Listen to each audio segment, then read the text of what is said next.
right? So photon with a specific energy is falling on the surface, photosensitive surface, and obviously is greater than the work function. Work function is the minimum energy that you need to eject the electron from a surface, right?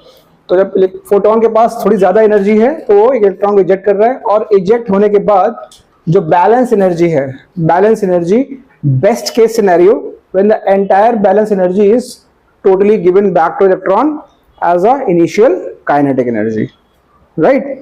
ये बात समझ में आ रही है आपको? ठीक है, तो एक छोटा सा न्यूमेरिकल इसके ऊपर करेंगे, उसके बाद हम लोग आगे जाएंगे. Will run ahead with the agenda. My एक minute, I just need to get one more.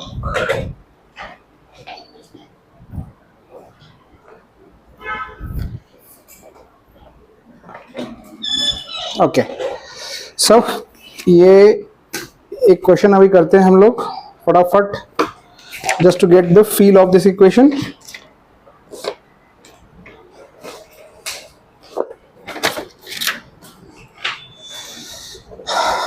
ये भी आपका PYQ ही है, एक one of the PYQs. The question goes like a photosensitive surface of work function 2.1 electron volt.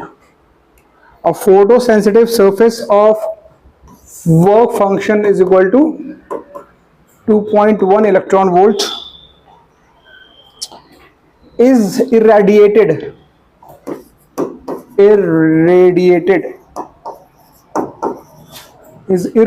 मतलब it is given a light or radiation of intensities, right? Is irradiated by radiation of wavelength 150 nanometer. A photosensitive surface of work function 2.1 electron volt is irradiated with a wavelength 150 nanometer. Calculate A part threshold wavelength, B part energy of incident photon,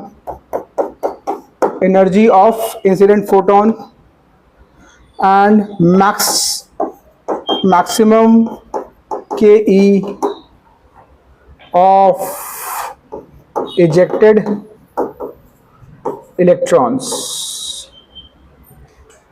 ठीक है, this is the question. This is recently 2023 या 24 में ये क्वेश्चन आएगा इस आपके board exams, right? What has been given to us, work function is given and जो रेडिएशन है उस रेडिएशन का wavelength is given to us. Understood? ठीक है, तो आपको क्या याद रखना है कि threshold wavelength is only dependent on this guy. What is your work function? Because work function decides how much energy you need. तो यहां से हम क्या करेंगे, threshold wavelength, let's say lambda naught is a threshold wavelength.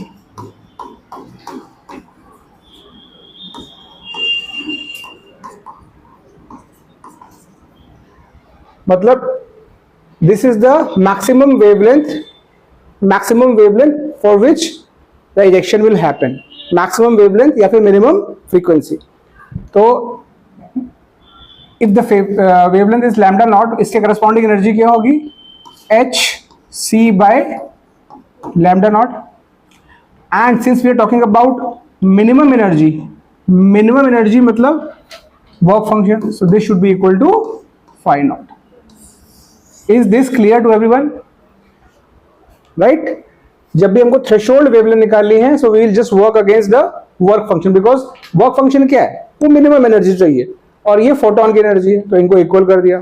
ठीक है, तो यहाँ पे अब ये फॉर्मूला लगा के हम क्या यूज करेंगे, इन्होंने बात चल रही है सब नैनोमीटर में, तो हम लोग यूज करेंगे 1240 अपॉन लैम्डा नॉट. ये आएगा आंसर हमारा नैनोमीटर में, और ये इलेक्ट्रॉन वोल्ट में दिया हुआ ऑलरेडी. क्लियर? सो यहां से आपका lambda not in nanometre, this will be equal to 1240 upon 2.1. इसको आप करोगे तो इसका आंसर मेरे ख्याल से कुछ अप्रोक्सीमेटली 590 के आसपास होना चाहिए, 590 समथिंग, तो will approximate 590 nanometre lambda naught. So इसका मतलब क्या है, इस नंबर का कुछ मतलब है, इसका मतलब ये है this is the maximum wavelength जो इससे फोटो इलेक्ट्रिक एमिशन करा सकता है, जिसका वर्क फंक्शन 2.1 इलेक्ट्रॉन वोल्ट। क्योंकि इससे ज्यादा अगर आपने वेवलेंथ करी तो एनर्जी हो जाएगी 2.1 से कम, because lambda naught is in the denominator guys, remember lambda naught is in denominator, so reverse relation है, लैम्डा जैसे बढ़ेगा एनर्जी कम होगी। See this energy of photon, H and C are constant, H is Planck's constant, C is speed of light, lambda naught is only wave changing, so when you increase lambda naught or lambda this will decrease, so this is the maximum wavelength। और यहाँ पे जो wavelength की बात हो रही है obviously it is less than the maximum, obviously this will have some effect on the surface, ठीक है। तो this is the first part, this is the threshold wavelength, ठीक है। तो एक चीज याद रखना in terms of threshold, है ना, थ्रेशोल्ड में it is very very trivial thing, but कभी कभी मिस्टेक आती है कि थ्रेशोल्ड वेवलेंथ टर्म्स में it is maximum wavelength, maximum lambda, and in terms of frequency it is minimum frequency, because wavelength frequency में रिवर्स रिलेशन होता है, जैसे जैसे वेवलेंथ बढ़ती है फ्रीक्वेंसी कम होती जाती है, इसलिए प्लीज ये याद रखना, ठीक है। अच्छा, अभी नेक्स्ट पार्ट देखते हैं इसका। अब वो बोल रहा है कि what is the energy of photon, मतलब energy of photon only depends on, guys please have your attention here. हो सकता है आपने क्वेश्चन कर लिया हो, आपको आंसर मैच करने की जल्दी हो रही है, बट प्लीज, क्योंकि मैं कुछ ऐसा बोल सकता हूं जो आपको शायद दिमाग पे क्लियर ना हो, ठीक है ना, तो you can hold your talks for later. तो यहाँ पे जो एनर्जी हमें पूछी गई है वो फोटोन की पूछी गई है। फोटोन की एनर्जी सिर्फ इस पर डिपेंड करती है कि जो इंसिडेंट रेडिएशन है उसका वेवलेंथ क्या है, समझ रहे हो। ये वेवलेंथ का और इस वेवलेंथ का डिफरेंस आपको समझ में आ रहा है। This is the maximum wavelength, threshold wavelength, and this is the actual wavelength which is falling on that surface. So इसके करस्पॉन्डिंग एनर्जी निकालने के लिए सेम फॉर्मूला लगेगा, hc by lambda, but lambda we will take as 150 nanometre. तो यहाँ पे energy of each photon आ जाएगी 1240, since they have given in nanometre will use 1240, angstrom में रहता था 12400 होता, दिस विल बी 150। तो यहां से आप एनर्जी निकालोगे तो कितना आ जाएगा, 8.2, आई थिंक 8.2 ही आंसर, यस, अप्रोक्सीमेटली 8.2 इलेक्ट्रॉन। ये आंसर सीधा इलेक्ट्रॉन वोल्ट में आता है, please remember 8.2 electron volt. So ये भी आ गया, this is the energy falling on that surface. So maximum kinetic energy, this is B part. अब सी पार्ट में के मैक्स, तो K max would be equal to कितना fall किया, 8.2 का रेडिएशन, वर्क फंक्शन कितना है 2.1, so balance would be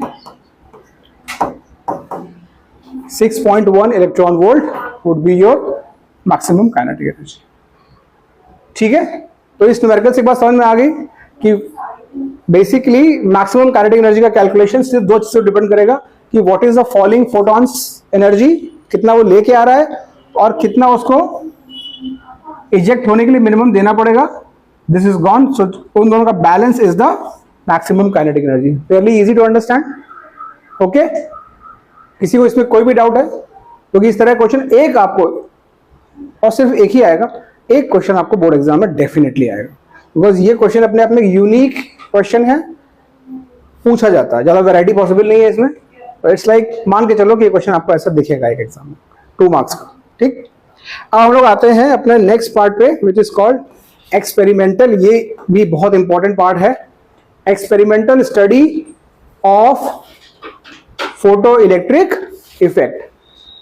you can put the heading, इसके अंदर बहुत सारी बातें हैं, ठीक है, तो इसको आप हेडिंग में डाल सकते हो, experimental study of photo electric effect. बहुत ही कॉन्सेप्चुअल है, बहुत ही प्यारा सा टॉपिक है, इस पे कुछ भी रटने का नहीं है। रटते वो लोग हैं यहाँ पे जिनको समझ में चीजें नहीं आती हैं, और तब भी वो क्वेश्चन गलत करके आते हैं एग्जाम में। अगर आप यहाँ पढ़ रहे हो, आपको यहाँ पे क्लास में थोड़ा जागते रहो वाला मोड में रहोगे, तो आपको यही कहेंगे कि सारे क्वेश्चंस आप पीवाईक्यू यहीं पे कर लोगे बैठे बैठे, बहुत ही बड़ा कॉन्सेप्चुअल है, कुछ फॉर्मूला नहीं है, जस्ट अंडरस्टैंडिंग वाली बात है। तो बेसिकली ये एक्सपेरिमेंट आइंस्टाइन ने लैब में किया था, और उसके बेसिकली हमने जो फोटोन की थ्योरी जो पॉस्टुलेट कर लिखे थे, वो पॉस्टुलेट्स इस एक्सपेरिमेंट से आए। तो पहले उसने एक्सपेरिमेंट किया और उसके बाद वो पॉस्टुलेट्स दिए थे, ठीक है। तो उसने basically he had a belief कि हाँ भाई फोटोन से बना हुआ है लाइट, तो उसको प्रूव करने के लिए एक बेसिक सेटअप किया उसने लैब में। एक ग्लास का ट्यूब रखा, इवैक्यूएटेड ग्लास ट्यूब, इवैक्यूएटेड मतलब वैक्यूम है इसके अंदर, ठीक है। एक इवैक्यूएटेड ग्लास ट्यूब में उसने दो ऐसा प्लेट्स रखे, इसमें से एक प्लेट जो था वो फोटो सेंसिटिव था, ये वाला, this is a photo sensitive, मतलब it can eject electron when it is exposed to a radiation, as simple as that.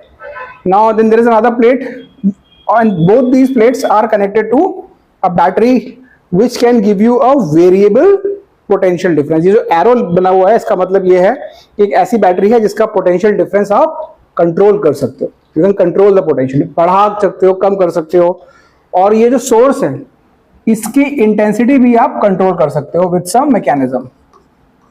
Intensity is variable, right? So you can just, there's a switch, you can just right tune it, left tune it to give you intensity of radiation of different intensities. इसी तरीके से इन दोनों का plates का potential difference जो है, potential difference जो कि driven by this potential difference है V, this can also be controlled, ठीक है। तो इतनी बात समझ में आ गई। फोटो सेंसिटिव प्लेट, दूसरी एक और प्लेट, ठीक है, इसको हम बोल देंगे, इस सिनेरियो में ये कैथोड हो गया क्योंकि ये नेगेटिव से कनेक्टेड है, और ये हो गया एनोड। ये दोनों प्लेट्स को हमने एक बैटरी से कनेक्ट किया और इस ट्यूब को इवैक्यूएट कर दिया, इसमें वैक्यूम है, एंड इसके ऊपर एक ट्यूब है, उसके ऊपर एक ट्रांसपेरेंट मटेरियल, और the source can actually send some radiation which will fall on this photosensitive material, ठीक है, setup, okay. Now what he did, as soon as he turned on this source, electrons started getting ejected from this, क्योंकि ये photo sensitive है, उसने suitable frequency की light इस पे गिराई, इलेक्ट्रॉन यहाँ से इजेक्ट हुआ। अब इजेक्ट होने के बाद because this is negative, this is positive, तो क्या होगा, इलेक्ट्रॉन पॉजिटिव की तरफ जाएगा और यहाँ पे एक करंट स्टार्ट हो जाएगी, ठीक है। तो ये जो करंट इसने मेजर करी, इसको नाम दिया उसने फोटो करंट, क्योंकि ये फोटो करंट इसलिए because it is driven by the electrons which have been ejected because of photo effect, ठीक है। तो दिस इज फोटो करंट, और उस फोटो करंट को वो मेजर करता रहा। इस ट्यूब में जो करंट फ्लो कर रही है, राइट, ये जो करंट फ्लो कर रही है इलेक्ट्रॉन की वजह से, this is charge flowing, right, तो उसको उसने मेजर कर लिया। तो ये एक चीज मेजर करी, इसको चीज चेंज किया, इसको मेजर किया और इसको मेजर किया। इन तीन चीजों पे उसने अपने एक्सपेरिमेंट को मैनिफेस्ट किया, ठीक है। तो पहला चेंज उसने क्या किया, he played with the intensity of this source. He kept this guy completely constant. He did not change anything else in the setup, just change the intensity of light falling. So what he observed, as and when he was increasing the intensity, the photocurrent in this glass tube because of these electrons increased, and the graph of photocurrent with the intensity looked like this. ये experimental data था, minded guys, theory बाद में आई है। उसने अलग अलग intensities के लिए अलग अलग करंट मेजर करी। तो यहाँ पे y एक्सिस पे उसने डाला I, जिसको हम बोलते हैं फोटो करंट। ये वो करंट है जो इलेक्ट्रॉन के इजेक्ट होने से फ्लो हो रही है, और यहाँ पे उसने डाला इंटेंसिटी। अब यहाँ पे इंटेंसिटी को मैं I नहीं लिखूंगा, अदरवाइज कंफ्यूज हो गए आप लोग, ये भी I है वो भी I, ठीक है, दिस इज इंटेंसिटी, ठीक। So what he found when he drew a graph between these two quantities, he found the photocurrent to increase linearly with the intensity of light. So finding was photocurrent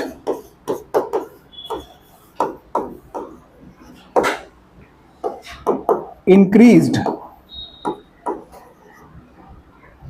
linearly,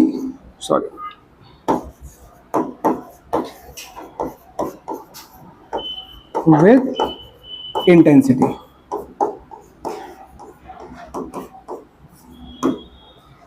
ठीक है, ऐसा क्यों हुआ होगा, उसने उसका explanation क्या दिया। उसने बोला कि ये इसलिए हो रहा है, when you are increasing the intensity, the number of photons falling on this surface increases. That's what he had said in the theory ना, कि जैसे जैसे आप इंटेंसिटी बढ़ाते हो, ब्राइट करते हो उसको और लाइट, तो क्या बढ़ रहा है उसमें, नंबर ऑफ फोटॉन्स बढ़ रहे हैं। तो basically when you increase the intensity of this guy, the number of photons falling on this guy increases, and obviously electron ejection will increase, because if more photons are falling on this surface, more electrons will eject. इसमें कौन सी ज्यादा दिमाग लगाने वाली बात, क्योंकि ultimately ejection जो हो रहा है वो।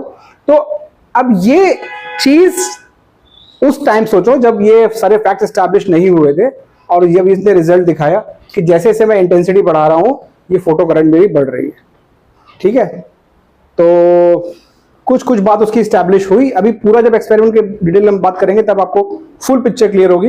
हाँ, लेकिन ये क्लियर हो गया कि जो ये बात बोल रहा है फोटॉन्स वाली, कहीं ना कहीं रिलेट हो रही है कि photons are responsible for ejection of electrons, और ejection of electron is the photo current. So as you increase the number of photons, number of electrons will increase, तो फोटो करंट विल इंक्रीज। ठीक है, and this is so यहां से ये भी fact establish हो गया कि photo current depends on intensity and rather increases with the intensity linearly. ठीक है, अब उसके बाद उसने क्या किया, उसके बाद ही fixed the intensity of light. इसको फ्रीज कर दिया, इंटेंसिटी को फ्रीज कर दिया। अब उसने इस पोटेंशियल को बढ़ाया, आप समझ रहे हो। अब उसने सोर्स की इंटेंसिटी को फ्रीज कर दिया, मतलब number of photons are not increasing, number of photons are fixed now, right. Now he increase this potential. होगा क्या, देखो फोटो करंट दो चीजों पर डिपेंड करती है। फोटो करंट दो चीजों पर डिपेंड करेगी। पहली चीज तो यार ये है कि इलेक्ट्रॉन यहां से फ्री हो, और दूसरी चीज कि फ्री होने के बाद वो यहां से यहां कंप्लीट जर्नी करें अपनी। दोनों चीजें है ना, खाली इजेक्ट होकर नीचे गिर गया, दम बचा ही नहीं उसके अंदर, कुछ इजेक्ट हुआ लेकिन यहां तक पहुंच नहीं पाया, so it will not constitute और it will not be part of the photo current. Only the electron which is ejected and reaches to the other end will constitute for the current, right? तो अब सोचो, मान लो एक electron यहां से निकलता है, तो आप ध्यान देना यहां पे, one electron is ejected from this place. Now this is a positive potential. This is not part of the actual diagram, but I'm just trying to explain you this. This is positive potential, right? So ये positive potential will attract that electron. So understand, if you increase this potential difference, that means you increase the positive side of this potential. That means there are more chances for an electron to reach as against on a lower value. So what he observed कि यार जैसे जैसे मैं इस potential को बढ़ा रहा हूं मेरी फोटो करंट बढ़ती हुई दिख रही है, बट ये क्यों हो रहा होगा। उसने बोला फोटॉन्स तो नहीं बढ़ रहे, तो जो इलेक्ट्रॉन इजेक्ट हो रहे हैं वो तो नहीं बढ़ रहे, लेकिन हाँ उनके चांसेस क्रॉस करने के बढ़ रहे हैं, because there is a stronger attraction force. ठीक है, लेकिन उसने एक इसके बाद का जो फाइंडिंग थी वो काफी इंटरेस्टिंग है। उसने देखा कि एक सर्टेन वैल्यू के बाद, लेट्स से एक सर्टेन पोटेंशियल के बाद ये करंट जो है ना सैचुरेट हो गई, फिर नहीं बढ़ रही थी। मतलब पहले क्या था, पहले जैसे जैसे मैं पोटेंशियल, वैसे ये पोटेंशियल डिफरेंस मान लो ये 10 वोल्ट था, current had a value. I made it 20 volt, it increased. I made it 50 volt, further increased. But ऐसा करते करते एक वैल्यू आई पोटेंशियल की, लेट्स से 100 वोल्ट, जिसके बाद 100, 200, 300 करते रहो, current was saturated. It did not increase any further. तो उसने उसकी थ्योरी क्या दी? उसकी थ्योरी यार ये दी उसने, बड़ी प्यारी थ्योरी है इसकी. उसने बोला कि यार आप सेम रेडिएशन फॉल करा रहे हो इस पे, ठीक है, तो इलेक्ट्रॉन्स इजेक्ट हो रहे हैं, ओके, वहां पे कोई चेंज नहीं इंटेंसिटी में. अब एक जब आप इस पोटेंशियल को बढ़ा रहे हो, at a point let's say 100 electrons are ejected. इस रेडिएशन से 100 electrons are ejected. The maximum current you can get is eventually when all these 100 which were ejected reach to the positive side. If all of them are reaching, no further electrons will be coming out because you have kept the intensity same. Number of photons are not changing. So आप इस potential को बढ़ा के क्या कर लोगे? 100 के 100 आदमी यहां से वहां पहुंच गए. बस उसके बियॉन्ड अगर आप पोटेंशियल बढ़ा रहे हो, you don't have any more electrons to pull, so your photocurrent gets saturated. तो इसका ग्राफ कुछ इस तरीके का बना. ये दूसरा ग्राफ है, ये सब मेरे नोट्स में बहुत अच्छे से लिखा हुआ है, और जो notes already if not already मैं सेशन वाले फोल्डर में डाल दूंगा, समझ लो अभी आप. तो इस तरीके से I need both sides of the graph.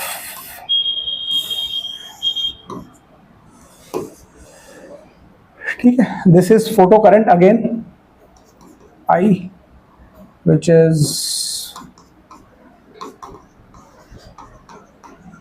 photo current, and this is the accelerating potential which we were changing. Accelerating potential.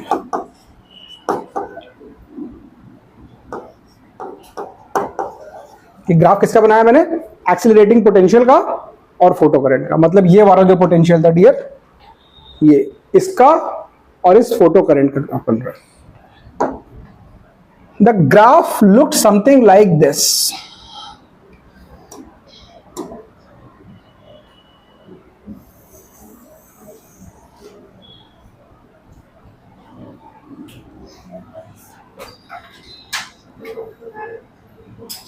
ठीक है, तो अभी we will analyze this side of graph little late. जरा इस साइड के graph देखो. Beyond this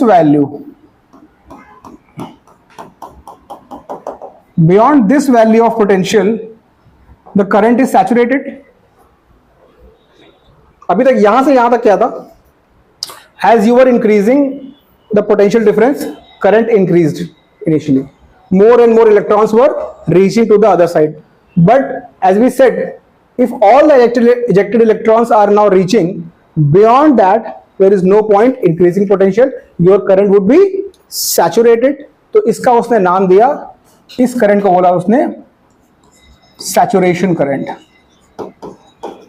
ये बहुत इंपॉर्टेंट टर्म है फोटो इलेक्ट्रिक इफेक्ट का, सैचुरेशन करंट. जो इस ये स्टेबल रीजन में आपको दिख रही है, ये वाली current, if you just take it to the this current, whatever it is, 1 ampere, 2 ampere, whatever, right? Now इसके बियॉन्ड ये नहीं आ रहा ऊपर. ठीक है, अच्छा, ये बात सबको समझ में आ गई है ना, कैसे चल रहा है ग्राफ? इस साइड वाला, अभी इधर वाला बात नहीं की हमने, सिर्फ इस साइड वाला. जैसे जैसे पोटेंशियल डिफरेंस बढ़ा रहे हैं, फोटो करंट बढ़ रही है और फिर सैचुरेट हो गए. सैचुरेट मतलब सारे के सारे इलेक्ट्रॉन्स जो इजेक्ट हो रहे थे वो they are reaching the other side. ये बात समझ में आ रही है ना? Saturation current is observed when all the ejected electrons reach to the other side of the plate. Clear? Okay. Now on this side, this is called retarding potential. इसकी भी कहानी जरा समझते हैं, बड़ी इंपॉर्टेंट कहानी है ये.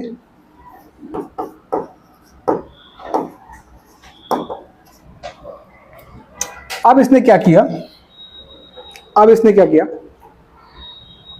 पोलैरिटी चेंज कर दी. मतलब this is a variable potential difference. अब इसने इसको नेगेटिव कर दिया, इसको पॉजिटिव, मतलब ये वाली जो साइड है वो नेगेटिव हो गई। मैं इसको बना रहा हूं ऐसे। Again this is not part of the final diagram, I am just trying to create some intermediate stages to make you understand better. Okay, this is electron, यहाँ पे अब इसने नेगेटिव डाल दिया potential and now this will be positive, so the polarity has been reversed. अब क्या होगा, आप सोचो, इलेक्ट्रॉन यहां से इजेक्ट हुए, as soon as they eject they have certain kinetic energy. Now they have been pushed back. This is not a accelerating potential difference for electron getting ejected from this. जैसे बाहर है, देखा रहे कोई मुझे धक्का दे रहा है वापस जाने के, क्यों? This is a negative potential. Electron will have a push back, right? Now, since when you increase this negative potential, this will slow down the electrons, right? You understand? This will slow down the electrons. Since this slow down the electron, this is now called retarding potential. इसीलिए मैंने graph में जो negative side में लिखा है उसको लिखा है retarding potential, और इधर क्या लिखा है? accelerating potential. The positive potential difference is accelerating, negative is retarding. अब वापस आते हैं, तो इससे do we understand कि अच्छा फोटो करंट बंद हो जाएगी फटाक से क्योंकि इलेक्ट्रॉन को तो पुश कर दिया हमने? ऐसा नहीं है। There will be certain high energy electrons, Ke max या उसके आसपास के high energy electron would still be able to make it to the other side. There is a push, but their initial kinetic energy is enough to make them cross this boundary. Possible? So current is not zero immediately. आप जैसे कर रहे हो, देखो current is dropping sharply. Current has dropped sharply, but it is not zero. But at a certain value of this retarding potential, which is called V naught, which is called stopping potential.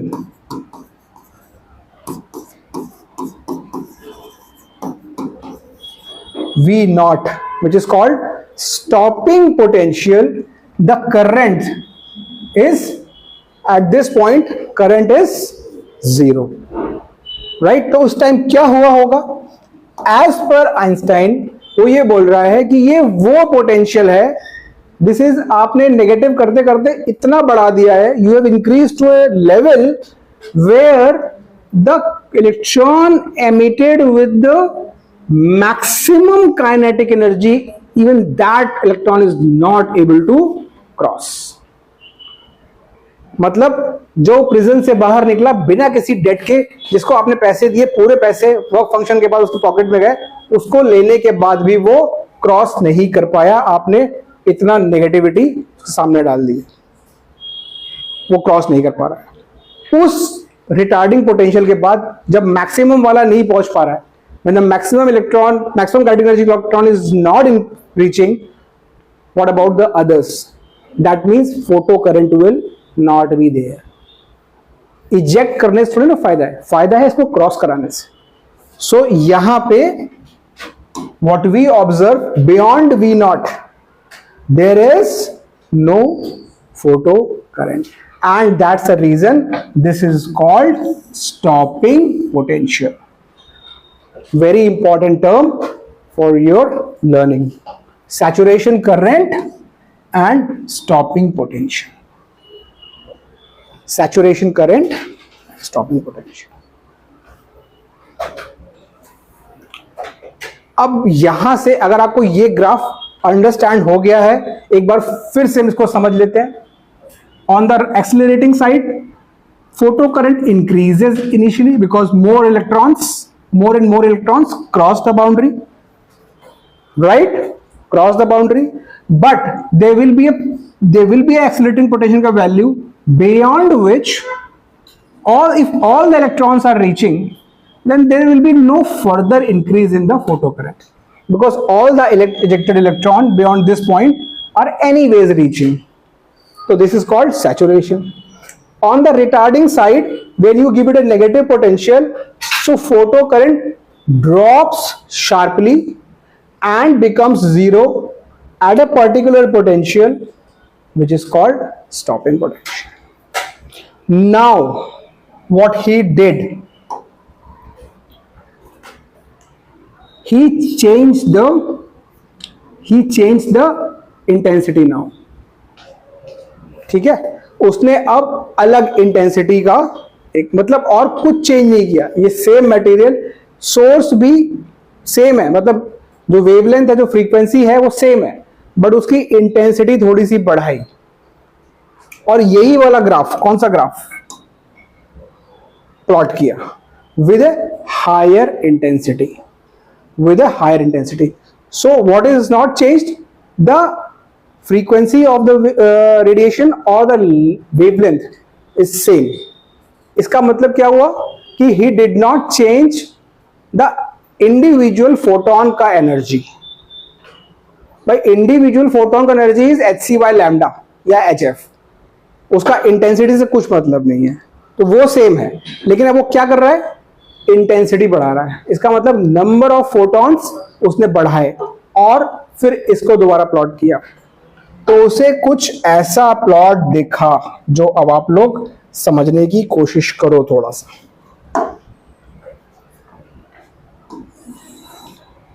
Very interesting, इसे कहते हैं true physics, doing experiments and giving a theory. Right,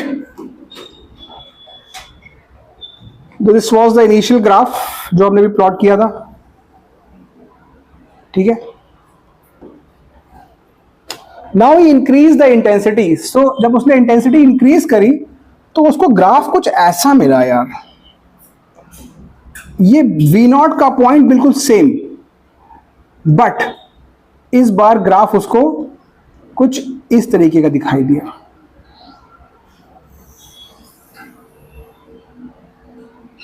और एक बार intensity उसने कम करी तो graph उसको ऐसा दिखाई दिया. Let's call this I1 intensity, let's call this I2 intensity, I3 intensity. The pattern of the graph is exactly same. Their stopping potential also exactly same, but their saturation currents were changing. ठीक है, अब ऐसा क्यों हुआ होगा आप समझो. Guys, इसको समझना बहुत जरूरी है. If you do not understand this, questions are always very convoluted. So you have to understand the conceptual clarity has to be fullest. You're right. When this guy was increasing the intensity of radiation, we were not changing the energy of individual photon. Right? इसका मतलब maximum kinetic energy Ke max, which was energy of photon minus the work function, right? This was the case. भाई ये बताओ, intensity बढ़ाते रहो आप, जब individual photon की एनर्जी सेम है. क्यों सेम है? आपने फ्रीक्वेंसी और वेवलेंथ चेंज नहीं किया. फोटो सेंसिटिव मटेरियल सेम था, वर्क फंक्शन भी चेंज नहीं हुआ, तो के मैक्स कहां से चेंज होगा? Ke max will be same. अच्छा, तो Ke max, even if you are increasing the intensity, number of electrons are increasing because photons are increasing. Electrons का number बढ़ रहा है, but there is no change to the maximum kinetic energy of the electrons. Is this clear? Guys, stopping potential क्या होता है? Stopping potential वो potential है जिसमें मैक्सिमम काइनेटिक एनर्जी वाला बंदा भी यहां तक ना पहुंच पाए. तो अगर ये नहीं चेंज हुआ, so why should your stopping potential change? Clear? तो इसीलिए the graph showed exactly what he hypothesized. Even with increasing intensities, there was no change to the stopping potential. But rather what changed? Saturation current increased, which was obvious because more photons were increasing or falling, so more electrons were getting ejected. So saturation current will increase, but not your stopping potential. Right? So अब कभी भी आपको ऐसा graph दिया हो और पूछा जाए कि इन तीनों में इसकी फ्रीक्वेंसी अगर f1 है, इसकी फ्रीक्वेंसी अगर f2 है, बताया ना जाए कि ये सेम फ्रीक्वेंसी और ऐसे ग्राफ दिया जाए, ठीक है, तो आपको ये देखना है कि अगर पूछा जाए f1, f2, f3 में क्या रिलेशन है, तो आप किस पे फोकस करोगे? इस पे नहीं, आप फोकस करोगे stopping potential पे. As long as the stopping potential is same for all the graphs, that means the frequency or the wavelength of radiation is same, right? So हम यहाँ पे लिखेंगे एक important concept, stopping potential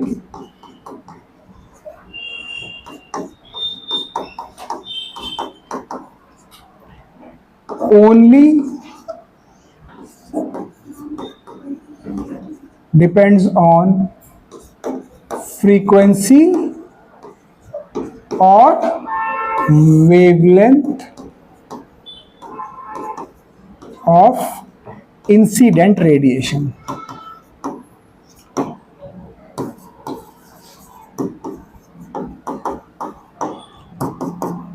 It does not depend on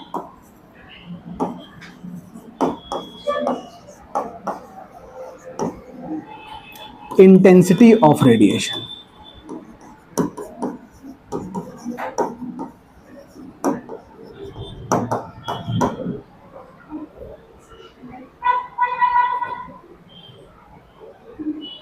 clear? अभी समझना जरूरी है, इसके बाद ही आप लोगों को सब पीवाईक्यू कराने वालों के बोर्ड साइड, ठीक है? तो ये समझते चलो सब कुछ. सो सैचुरेशन करंट कौन ड्राइव कर रहा है? Intensity. Saturation current is driven by intensity. ये भी लिख लो कहीं पे, saturation current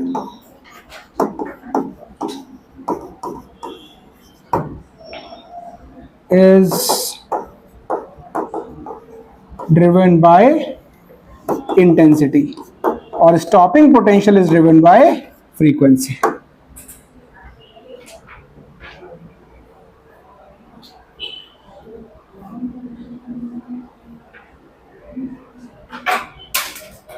Now what he did, he wanted to play with कि what happens to this graph if this time I control the frequency of incident radiation and keep the intensity same. So third part of this experiment was to change the frequency of incident radiation. मतलब ये जो incident radiation है, अब वो उसने उस source को बदला, तो इस फ्रीक्वेंसी तभी बदलेगी जब सोर्स बदलेगा. सोर्स को अलग अलग किया, f1, f2, f3 अलग अलग फ्रीक्वेंसीज पे, वही सेम एक्सपेरिमेंट को उसने किया ऑब्जर्व, लेकिन इंटेंसिटी को सेम रखा. जब उसने वो किया तो उसको जैसा चाहिए था वैसा ही रिजल्ट आया, जैसा चाहिए था उसको वैसे ही रिजल्ट आया गाइस. जहां से उसका बिलीफ जो था वो फर्म हो गया फोटॉन थ्योरी का.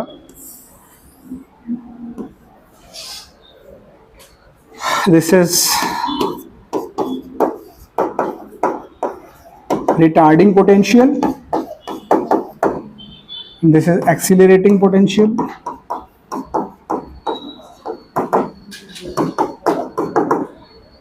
This is photo current.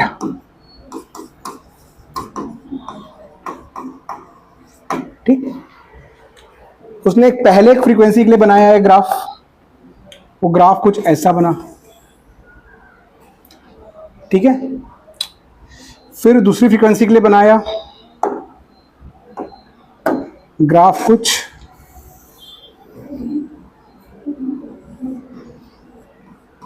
ऐसा बोलो। फिर एक और फ्रीक्वेंसी के लिए बनाया उसने, तो ग्राफ कुछ इस तरीके का बना।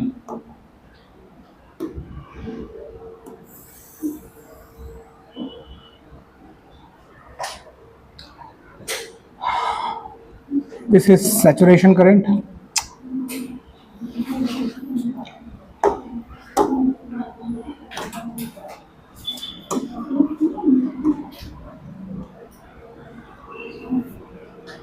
This is saturation current.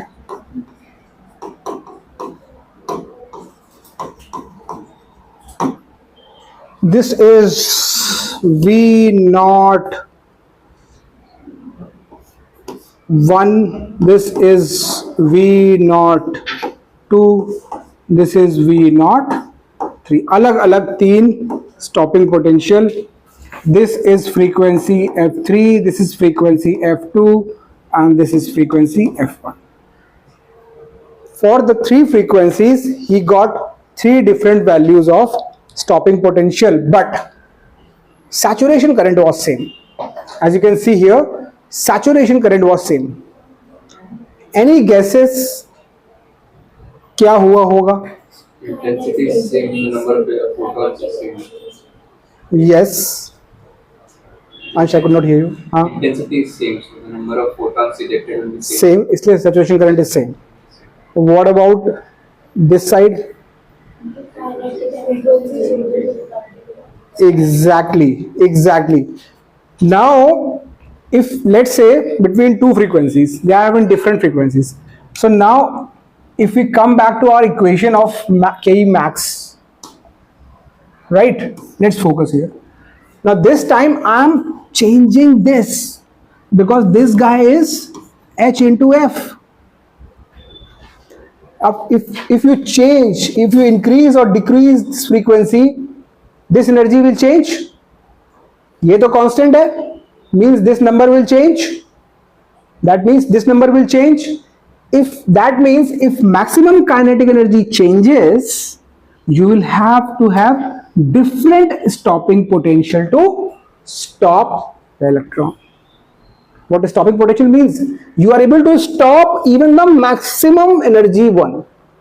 So the maximum energy one itself is changing like this. Not only that, we can even tell between F1, F2, F3, which one is highest, which one is in between, and which one is the lowest. Which frequency is the highest? जिसके लिए stopping potential is highest in terms of negative value, because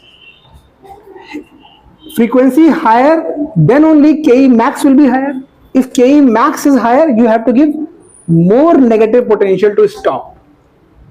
Clear? बात समझ में आ रही है? As you increase the frequency, your stopping potential will increase. So that means यहां से हम ये भी कह सकते हैं F1 will be greater than F2 and F2 will be greater than F3 because V01 is great. I mean, in terms of negative sign को हटा दो, that is just a potential difference, right? V01 is greater than V02. From the graph it is clear, right? Let's say this is minus 10, this will be minus 15, and this is minus 20. So this guy needs maximum negative potential to be applied to stop Ke max guy. That means this frequency has to be the highest, then this, then this. Clear?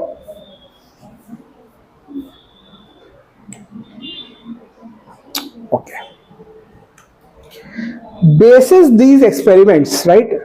उसने अपने कुछ conclusions दिए, but वो conclusion पे जाने से पहले हम एक छोटा सा पार्ट और कर लेते हैं, ग्राफिकल है वो भी, right? So what is your take away from these graphs?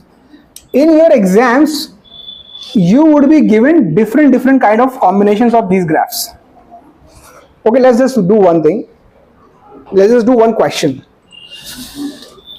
to make this concept completely clear in your mind. Let's come to this chapter, dual nature. on the PYQ book.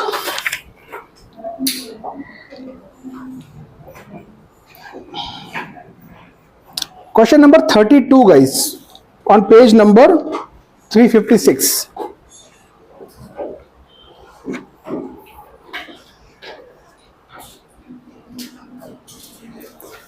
Question number 32 on page number 356.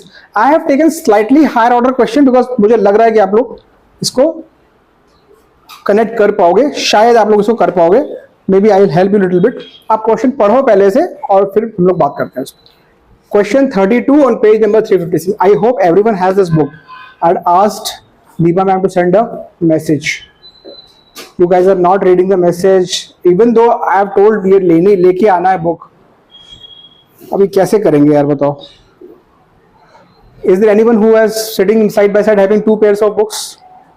Can you help one here? Thank you, Ishan. So here also, you three can club here. You have one, you have one, you have one, you both. हाँ, एक आप इधर दे दो. ठीक है, चलो we are sorted. आप लोग ना वो बेबी ट्रीटमेंट करवाते हो मुझसे बिल्कुल एकदम डे केयर वाला. हैंकी लाए हो कि नहीं लाए हो, टूथब्रश करके आए हो कि नहीं आए हो, वही आप लोग करवाते हो मुझे. I don't like it. Book लेके आया करो प्लीज. Okay okay.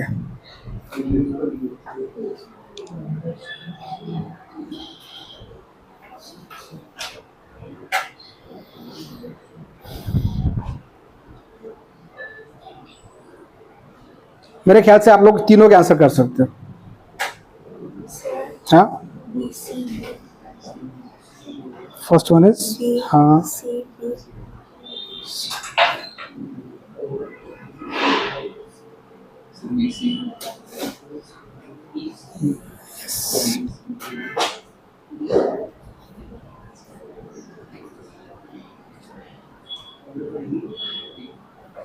yes.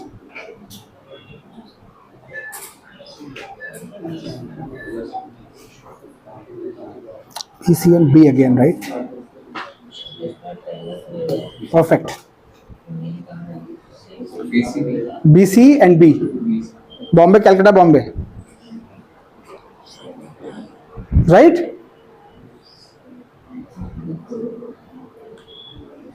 देखो सिंपल है. पहला वाला क्वेश्चन जिनको नहीं समझ में आया, पहला क्वेश्चन क्या बोल रहा है? Which light beam has the highest frequency and why? देखो हाईएस्ट फ्रीक्वेंसी वो होगी जिसके लिए स्टॉपिंग पोटेंशियल हाईएस्ट. तो स्टॉपिंग पोटेंशियल हाईएस्ट आप ट्रेस करोगे तो वो जा रहा है बी वाले के लिए. Right. Next question, which light beam has the longest wavelength? Longest wavelength means minimum frequency. Minimum frequency means minimum energy means minimum stopping potential. That's gonna be C. अब लास्ट वाला, which light beam ejects photo electrons with maximum momentum. ये first question और third में कोई difference नहीं है. Kinetic energy maximum मतलब momentum भी मैक्सिमम. इसका मतलब ये हो गया अगेन बी. ठीक है. अब इस तरह क्वेश्चन आप लोग टैकल कर सकते हो. अगर मुझे और कोई क्वेश्चन दिखे तो भी मैं आपको कराता हूँ.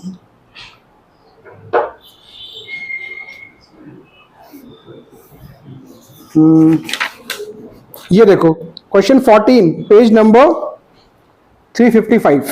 वैसे तो बहुत क्वेश्चन आते हैं इस तरीके के जनरली. 355 क्वेश्चन 14. इस थोड़ा सा और इन्वॉल्विंग है ये, थोड़ा सा और को सोचना पड़ेगा इस क्वेश्चन में. देखो लेकिन 1 मार्क के लिए दिया है इतना कुछ.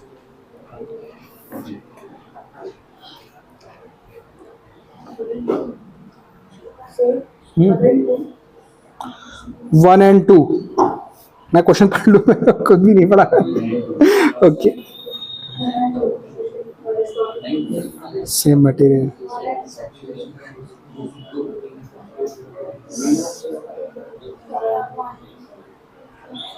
1 and 2 आप लोग बोल रहे हो. अच्छा.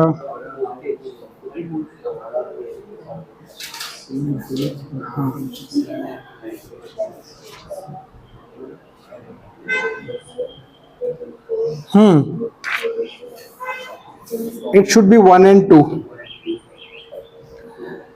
सी here the wordings are very important. तो इसमें बोल रहा है कि टू डिफरेंट इंटेंसिटीज के लिए, तो इंटेंसिटीज आर डिफरेंट, ठीक है, but with a monochromatic light, मतलब लाइट सोर्स का फ्रीक्वेंसी इज सेम, मतलब फ्रीक्वेंसी इज फिक्स्ड. अगर फ्रीक्वेंसी फिक्स है, where is my K max,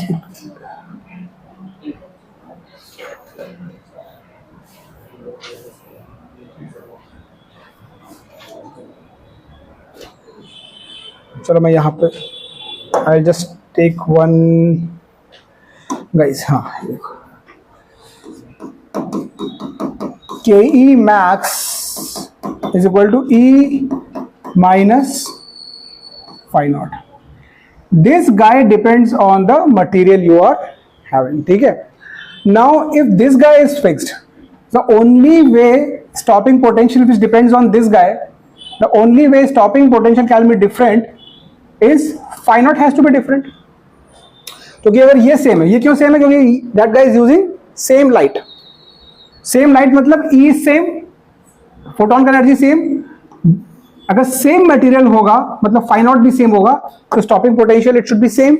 that means 1 and 2, देखो दोनों का स्टॉपिंग पोटेंशियल एग्जैक्टली सेम है. That means 1 and 2 will be representing the same material, और 3 के लिए अलग है, ठीक है. अच्छा, इंटेंस अगर मैं 1, 2 और 3 में क्वेश्चन को एक्सटेंड कर रहा हूं थोड़ा, which one represents higher intensity? अच्छा 1, 2, 3, जैसे 1 और 2 दोनों ग्राफ हैं, उसमें किसी एक की इंटेंसिटी ज्यादा है, किसी की इंटेंसिटी कम है. मतलब मैं इसको बोलूं, ऊपर वाले को अगर ए बोल दूं, नीचे वाले को बी बोल दूं, ठीक है, ए वुड बी हायर इंटेंसिटी. क्यों? बिकॉज ए के लिए saturation current is higher and saturation current depends on intensity. ठीक है, okay, fine enough. So let's move on to the next part of this, which is dependency of stopping potential on frequency of incident radiation. Relation between, let's put a heading, इसमें भी बहुत question आते हैं guys, ठीक है. Relation between stopping potential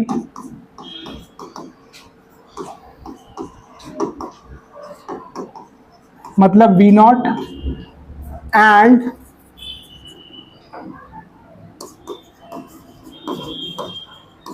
frequency of radiation.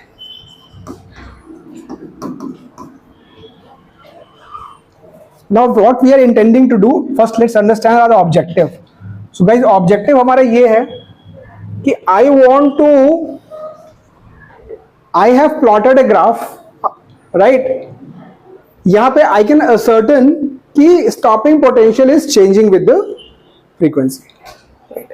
Now I want to draw an exact mathematical relationship. And once I draw this, ये graph का perspective क्या है? Photo current is the main thing we are plotting against the potential. I want to switch the perspective. Now I want to plot this guy, stopping potential with the frequency.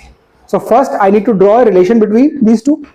Okay, so that's what the objective is all about. Relation between. So देखो कहाँ से start करेंगे? We will start with the Einstein का photo electric equation. Einstein का equation क्या था? K E max is equal to E minus phi naught, right? Now guys let's say frequency is equal to F और उससे corresponding wavelength is lambda. Wavelength is lambda, and V naught is the stopping potential. V naught is the stopping potential. ठीक है? Understand, stopping potential means what? Even the maximum kinetic energy electron stops just before reaching the plate. तो मतलब let's come to this graph once, this diagram again. देखो stopping potential का perspective, this guy comes out, electron comes out with some energy and I am applying a potential, negative potential to stop it, right? If let's say this guy comes with certain kinetic energy, let's say 100 joule, I'm just making some figure, right? It is not meaningful. 100 joule निकल के लेके आया बाहर, 100 joule अगर इसकी खर्च हो जाए जस्ट यहां तक पहुंचते पहुंचते, मतलब यहां से यहां तक इसकी 100 joule जीरो हो जाए तो स्टॉप हो जाएगा, और अगर ये स्टॉप हो गया, दिस इज मैक्सिमम वन, तो बाकी इसके नीचे वाले तो स्टॉप हो ही जाएंगे, ऑब्वियस सी बात। इसका मतलब ये है कि इसकी kinetic energy should be equal to the work done against moving, I mean for moving against this potential difference.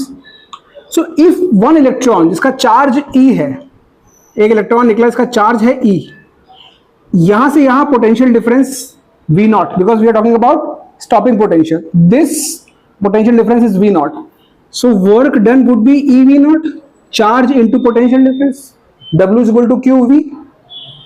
This much would be the work done by the electron, and where this will go, I mean in doing work against this electric field, so this should just be equal to Ke max.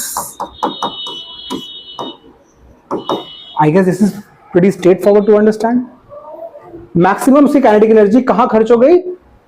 In doing work against this electric field, which is E into V naught. Is this thing clear? Right? एक charge को एक potential difference में, यार potential difference की definition ही क्या है? It is the amount of work done in moving a unit positive charge, right? That's what potential difference means. तो यहां से यहां आने में इसको वर्क करना पड़ा EV नॉट, और खर्च क्या हुआ? इसकी खुद की kinetic energy. So with that we come very close to the derivation part. यहाँ पे एक लाइन लिखनी पड़ती है, ये डेरिवेशन इंपॉर्टेंट है बिकॉज इसका प्रूफ आपको डेरिवेशन एग्जाम में भी आता है, तो थोड़ा सा इसको लिखने का तरीका हमको आना चाहिए. Stopping potential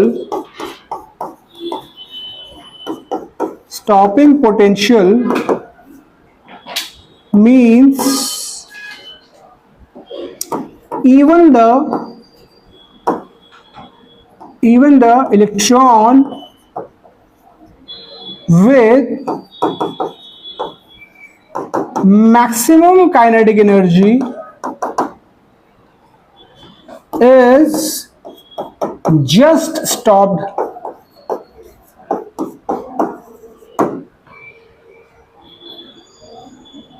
right? That means, which implies Ke max should be equal to E V naught, where E is the charge on electron, is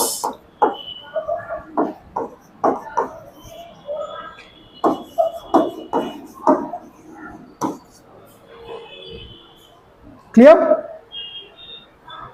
EV not. तो अब हम इसको यहां से हटाएंगे और एंट्री होगी EV नॉट की. क्यों? Because we wanted to plot a graph between V naught and frequency. So let's take this guy out, push this guy here. EV naught is equal to E minus phi not.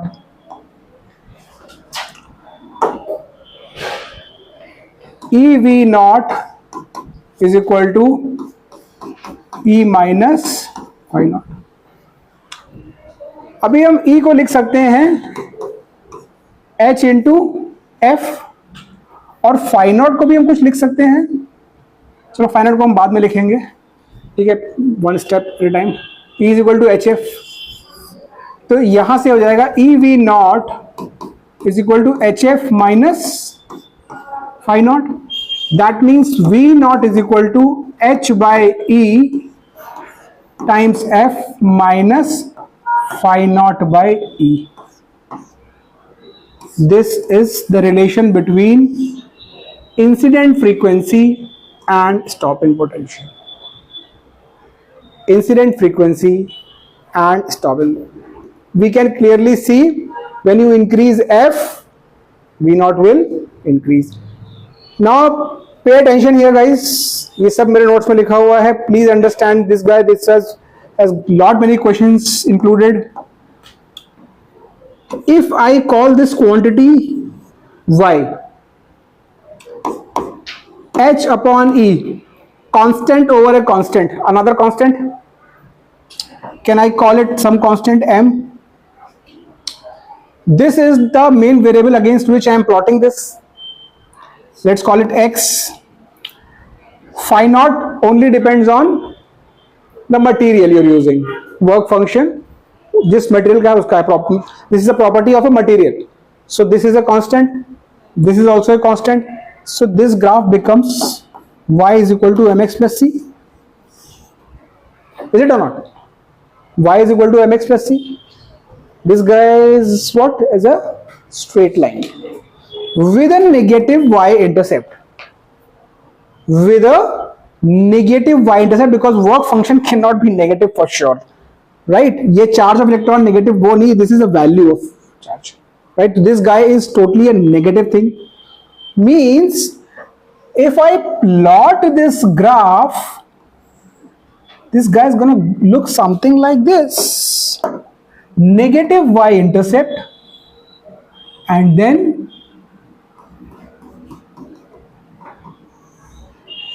it will increase linearly.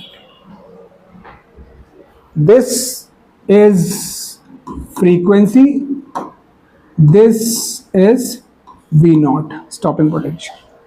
This is how the graph. Why I have made this dotted, I will explain. ठीक, देखो. और ये जो frequency है, ये बड़ी important frequency है, इसको बोलते हैं F not. F naught. Now, can anyone guess what this intercept value is? Phi naught over E. अगर आप यहां F को 0 डालोगे, F is 0, तो ये क्या आएगा? Phi naught by E. तो ये वही तो इंटरसेप्ट है नीचे. ये सब इस पे क्वेश्चन आते हैं गाइस, प्लीज सोना मत अभी, ठीक है? This is Phi naught by E. y intercept. ये स्लोप इसका क्या बताएगा? m. जो ये m h अपॉन ई, यस अंश, very good, h upon E, right? And this frequency, ये वो फ्रीक्वेंसी है इस पे जस्ट इजेक्ट हुआ electron. This is the minimum frequency जहां पे इलेक्ट्रॉन कुछ, क्योंकि उसके पहले तो स्टॉपिंग पोटेंशियल 0 ही है, बिकॉज ये ग्राफ कुछ ऐसा नहीं हुआ. ये एक्चुअली ग्राफ ऐसा होगा, यहां तक इलेक्ट्रॉन का इजेक्शन हुआ ही नहीं है. This is theoretical. Till this point no ejection has happened. At this frequency ejection has started. So this is the threshold frequency. In this graph हर एक चीज का एक मतलब है. This is threshold frequency. So, ये बहुत इंपॉर्टेंट ग्राफ है फोटोइलेक्ट्रिक इफेक्ट का, which is called a variation of stopping potential with the incident frequency. इससे हम लोग 2-3 काम करते हैं. पहला काम तो थ्रेशोल्ड फ्रीक्वेंसी निकाल लेते हैं, जहां पे ये कट कर रहा है एक्स एक्सेस को, करेक्ट? जो ये फ्रीक्वेंसी होगी वो कौन सी होगी? थ्रेशोल्ड फ्रीक्वेंसी होगी. तो मतलब इससे आप वर्क फंक्शन निकाल सकते हो, क्योंकि work function is corresponding to this frequency. Now Planck constant की वैल्यू भी इस स्लोप से निकाली जा सकती है. Value of Planck is a name, Planck constant. क्यों? You can measure the slope of this graph. When you have plotted this graph, you have all the devices to measure the angle, and tan theta will give you the slope. So tan theta of this graph will be the slope, which would nothing be h by e. So Planck constant की value आ जाएगी, formula please याद रखना है. Planck constant will be equal to E into tan theta. मतलब इस slope से अगर हम इलेक्ट्रॉन के चार्ज को मल्टीप्लाई कर दे, we will get the numerical value of Planck's constant.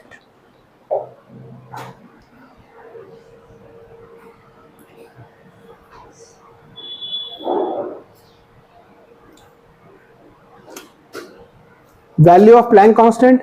The second thing is work function. Second thing लिख लेते हैं threshold frequency,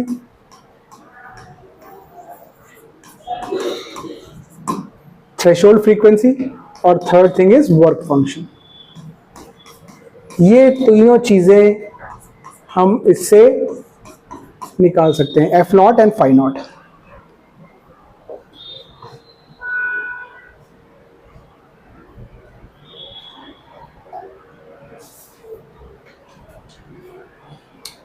Now, interesting fact is, if you plot this graph for different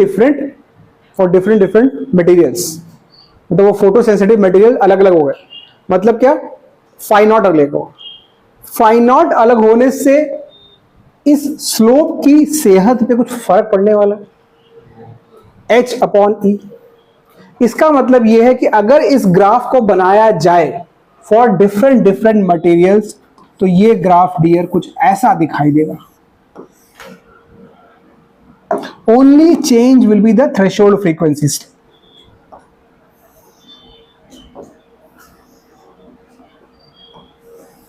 you will see parallel lines जिनका slope सबका H/E होगा. अलग अलग होंगी इनकी थ्रेशोल्ड फ्रीक्वेंसी.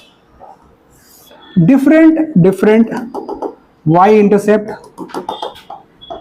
क्योंकि ये होगा फाई नॉट 1/E. इसी तरीके से ये this is phi not 1/E. इसी तरीके से ये दूसरा वाला हो जाएगा phi naught 2/E. Phi naught by E is the y intercept. सबका y इंटरसेप्ट अलग है, ये कटिंग पॉइंट्स अलग हैं, मतलब x इंटरसेप्ट अलग है, बट स्लोप सेम है. So this graph will always be parallel. And जो आइंस्टाइन ने ग्राफ बनाया, सोचो ये लोग साइंटिस्ट कितने तोड़ू लोग होते हैं यार. एक्चुअली ये ग्राफ उसने बना के फिर समझा इसको, ये क्यों बन रहा है ऐसा ग्राफ, ये स्लोप सेम क्यों आ रहा है, और उसके बेसिस पे उसने वो इक्वेशन निकाली है. हमने तो वो इक्वेशन पहले पढ़ी है, फिर इसको समझा है. He has derived that equation basis this graph. So you have to have a brain which is not in the boundaries of normal human being. Honestly, no wonder they die so early. Okay.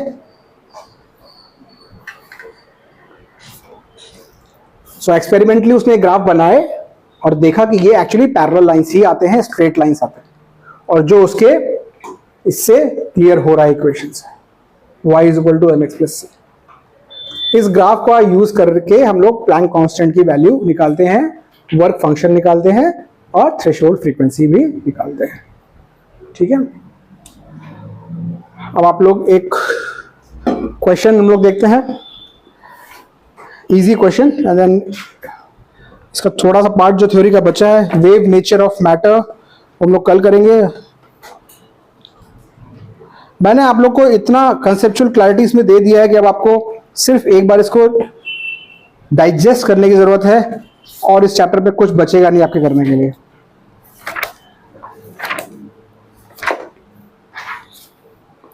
Question number 8 on page number, what is this, 354. The figure shows the variation of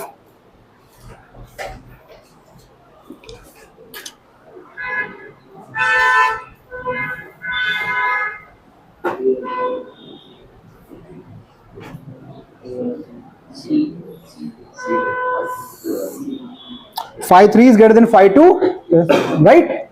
So if you just understand the meaning of these, अब जैसे आप question number 7 भी कर सकते हो, इसका ऊपर ही है इसके, देखो ये लास्ट टू लास्ट ईयर है.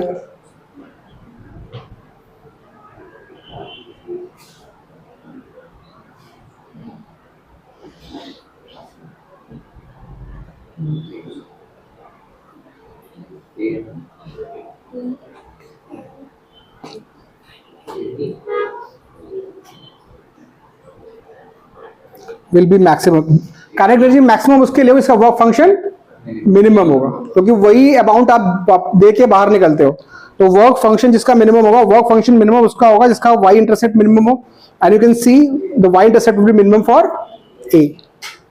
तो कितने इजी क्वेश्चन आप निपटा सकते हो ऐसा। अब 2023 में क्वेश्चन आया था जिसको अनफॉर्चुनेटली ये सब यही इक्वेशन थी, आप देख सकते हो, जो ये हमारा पार्ट है, question number 45 on 357 page. It was a 2 marker I believe, और जनता ने बोला बाहर आगे कि यार ये तो हमको समझा ही नहीं करना क्या है। अब आप देखो इसमें ऐसा क्या था क्वेश्चन नंबर 45 में जो आपको यहाँ पे पढ़ने के बाद समझ में ना आए करना क्या। इतना याद रखो, फ्रीक्वेंसी का ग्राफ और 1/λ का ग्राफ में कोई डिफरेंट नहीं होगा, क्योंकि जब भी आप लैम्डा लिखते हो तो c मतलब f इज c/λ ना, हाँ, तो c कांस्टेंट है, तो 1/λ का जो पैटर्न है ग्राफ का वही फ्रीक्वेंसी का, तो पैटर्न सेम ही मिलने वाला।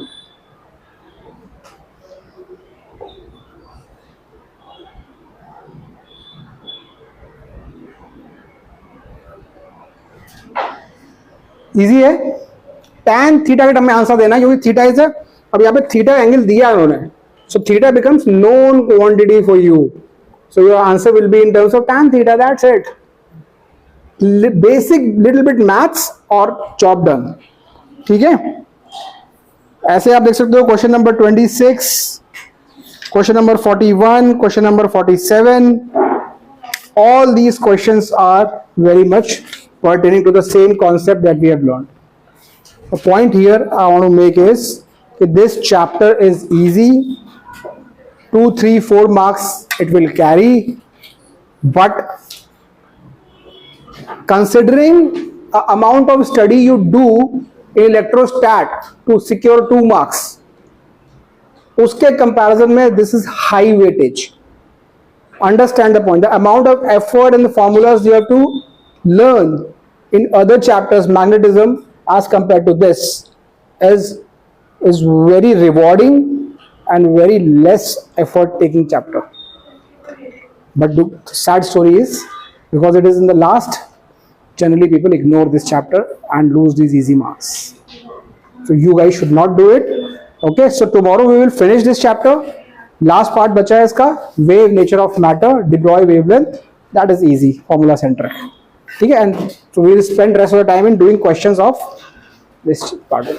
Okay, चलो, thank you guys.